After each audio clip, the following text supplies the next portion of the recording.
everyone, it's Emily, your millennial food critic, and I'm here to kick off this channel with the first video of a place that is near and dear to my heart, Trader Joe's. I went to TJ's the other day and I snagged all the fall products I could possibly get, and I'm here to show you exactly what I got. If you are a pumpkin spice fan, a fall enthusiast, then you've come to the right place. Let's get into the video.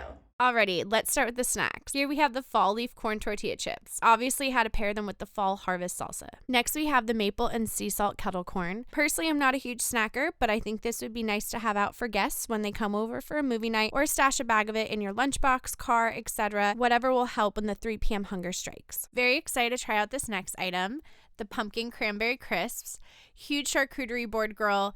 Def gonna share my spread of meats, cheeses, and crackers on Instagram or in my next video.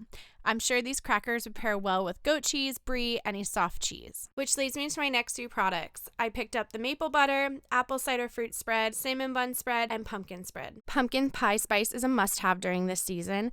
My go-to is to sprinkle it on top of my morning coffee, although there are tons of things you could bake with it. Moving on to breakfast foods, the pumpkin bagels. I have yet to try these. Rumor has it that spreading on plain cream cheese with some of the seasonal jams is amazing. Not gonna lie, I've already dipped into this product. This maple oat beverage is great with coffee, especially if you sprinkle the pumpkin pie spice on top. We have the pumpkin waffles here.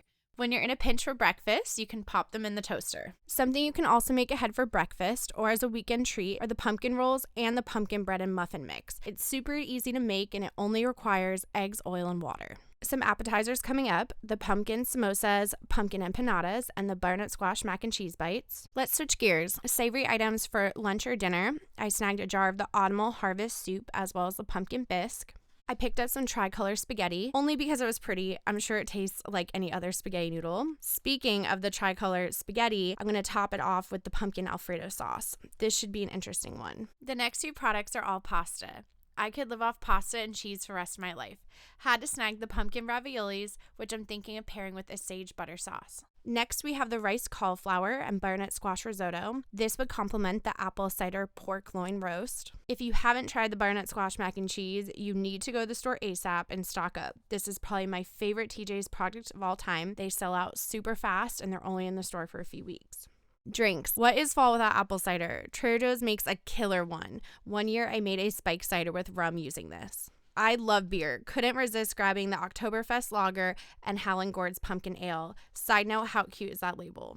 A sweet fall treat, the pumpkin ice cream.